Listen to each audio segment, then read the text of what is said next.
धम्म मानने मात्र से कोई भी व्यक्ति दुख मुक्त नहीं होता। अगर दुख मुक्त होना है तो सबसे पहले धम्म को जानना पड़ेगा, समझना पड़ेगा और जैसा हो जिस तरह हो उसको पालन भी करना पड़ेगा। इसलिए मुझे बार बार कहते हैं, स्वागत है आप सभी का। आप लोग देख रहे हैं बुद्धास टीचिंग चैनल और हम यहाँ महाकारुणिक तथागत बुद्ध और उनके शिक्षाओं के विषय में चर्चा करते हैं।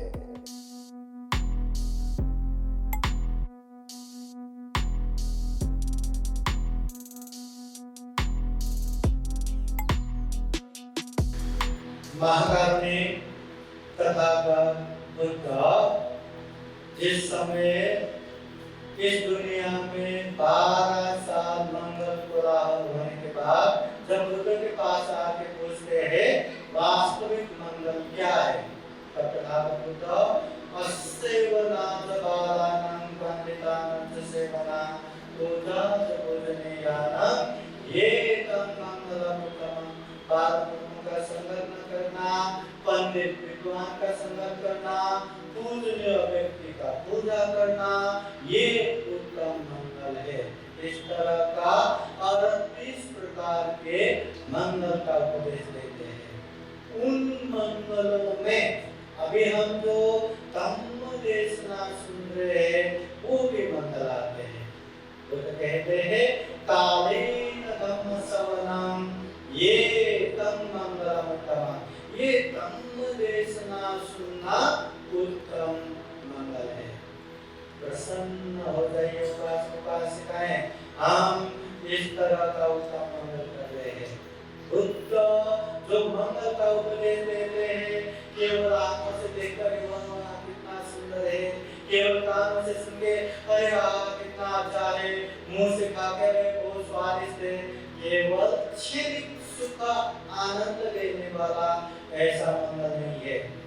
संपूर्ण पाप को काटने वाले, दुर्गति के रास्ते को छेदन करने वाले, अभी भी बीच में भी अंत में भी सुख शांति देने वाले इस तरह का मंगल बुद्ध कहते हैं। तो धम्म देशना सुनना ये उत्तम मंगल है।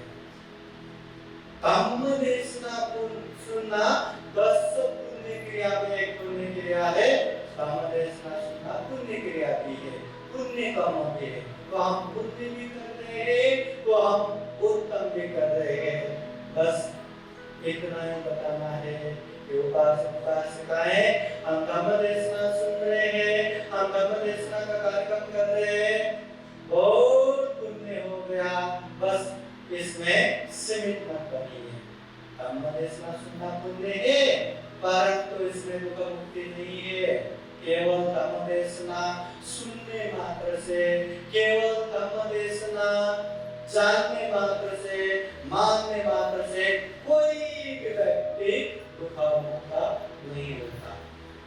तथागत बुद्ध के समय में एक उपासक आते हैं और बुद्ध के पास जाके कहते हैं भगवान आप इतने सुंदर धम्म देशना देते हैं, दुखों से दुख मुक्ति तक का उपदेश देते हैं और धम्म देशना सुनने वाले उपासिकाएं भी खूब शांत होके खूब श्रद्धापूर्वक धम्म देशना सुनते हैं और धम्म देशना सुनने वाले लोगों को देख के ऐसा लगता है कि सभी के सभी दुख मुक्त हो गए होंगे, सभी के सभी अनंत हो गए होंगे, निर्वाण पहुंच गए होंगे।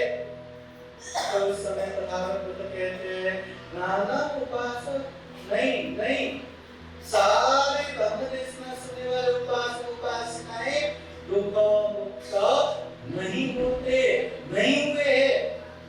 वो उपासक कहते हैं आश्चर्य भगवान, धम्म देशना देने वाले आप जैसे स्वयं तथागत बुद्ध हो और सुनने वाले इतनी श्रद्धा से, शांति से, ध्यान से सुनने वाले हो, फिर भी दुख मुक्त नहीं होता, ये तो आश्चर्य की बात है ना। बुद्ध अनेक उदाहरण देके समझाते हैं। कहीं दूर गांव का या लुम्बिनी का या बुद्ध गया का या कुशीनगर का या सारनाथ का, वहां का रास्ता पूछने मात्र से, जानने मात्र से, समझने मात्र से कोई व्यक्ति वहां नहीं पहुंचता। वहां रास्ता जानने के अलावा चलना पड़ेगा। चाहे गाड़ी में जाओ, चाहे ट्रेन में जाओ, चाहे फ्लाइट में जाओ, या कदम कदम पाई पाई जाओ, परंतु चलना पड़ेगा और फिर कल पहुंच जाएंगे। परंतु चले नहीं, मला सर्व माहिती आहे, सब पता है, ये पण माहिती है, ते पण माहिती है, सर्व माहिती है, सब पता है, ऐसा करके बैठेंगे तो वो जगह कभी नहीं पहुंचते।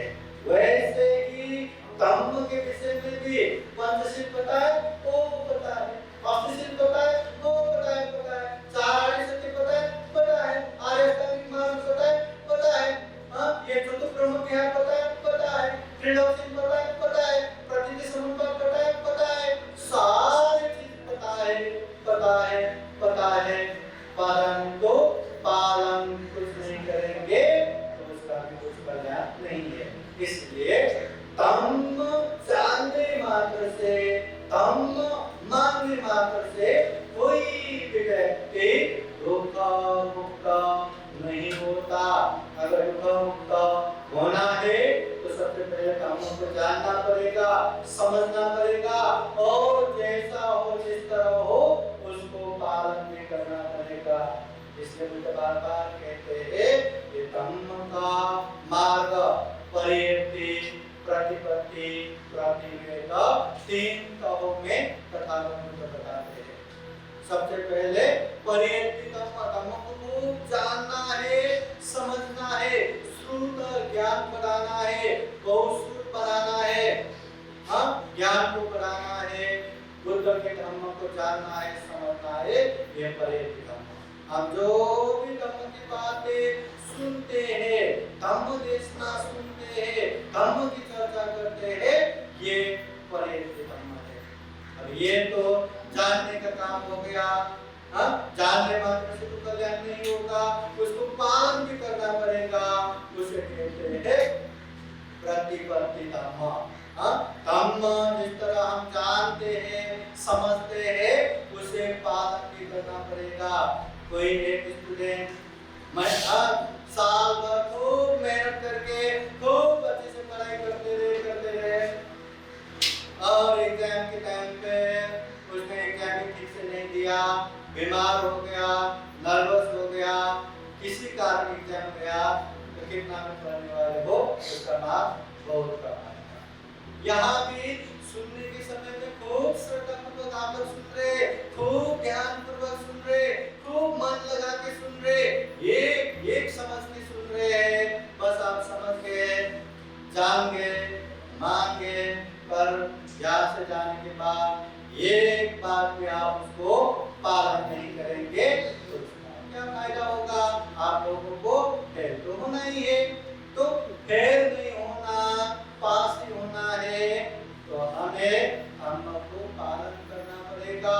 जैसा आप लोगों ने जाना, जिस तरह से जाना, जो जाना उसको पालन करना पड़ेगा, अभ्यास करना पड़ेगा। प्रतिपत्ति धम्म, प्रतिवेद धम्म, धम्म को अच्छे से पालन करेंगे, परिपूर्ण रूप से पालन करेंगे तो हमें दुख मुक्ति का मार्ग फल भी प्राप्त होता है।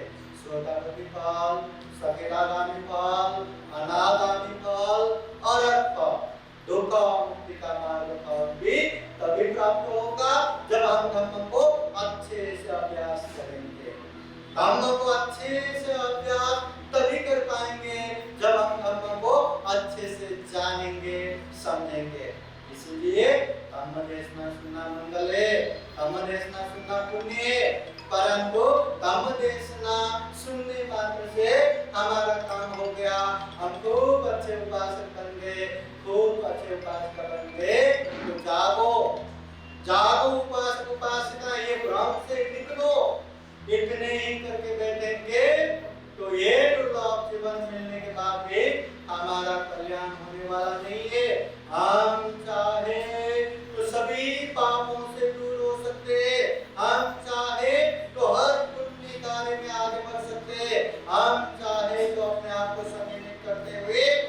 अपने आप को अच्छे से जानकर समझकर दुख मुक्त निर्वाण तक प्राप्त कर सके।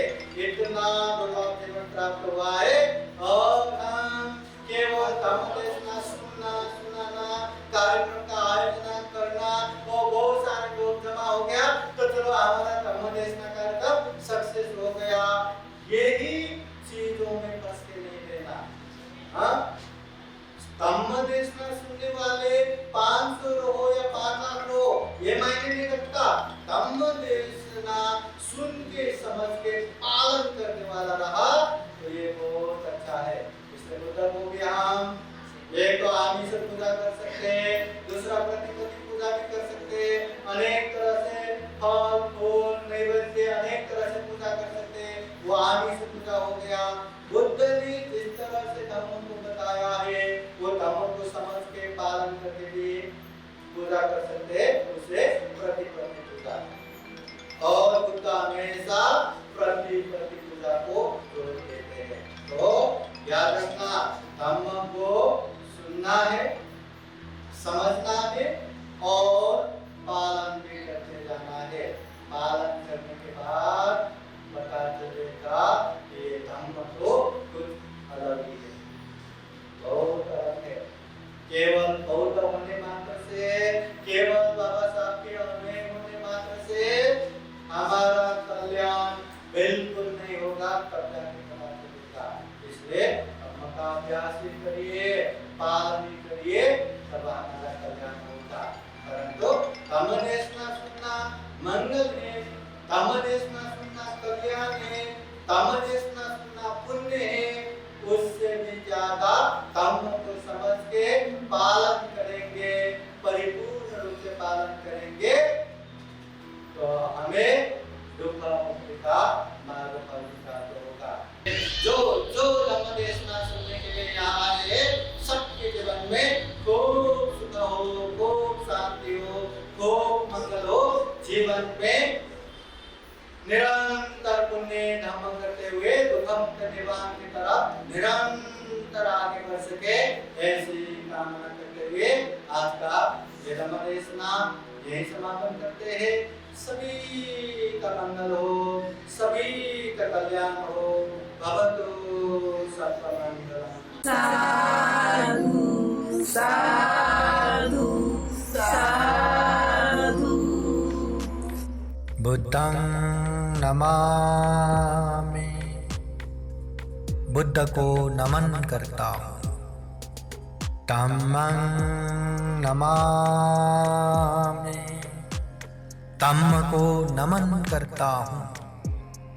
संघं नमामि, संघ को नमन करता हूँ।